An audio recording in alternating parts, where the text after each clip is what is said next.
next season. And we had more local athletes commit to the next level just this week. 3 of the Region 9 champion Casper College T-Birds are going to 4-year schools.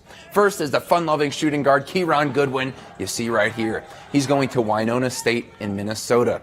And Brock Finston and James Hampshire, you see Big James throwing down the jam. They're both headed to Pacific University in Sacramento, California. All 3 of those guys, big contributors this year. And you see Brock in a post-game interview here with the Brockettes, or the Broxicles, whatever you want to call them. And James has a bunch of family in Sacramento. His 103-year-old grandmother lives just 20 minutes from campus. Here's Kieron and James on their next level commitments.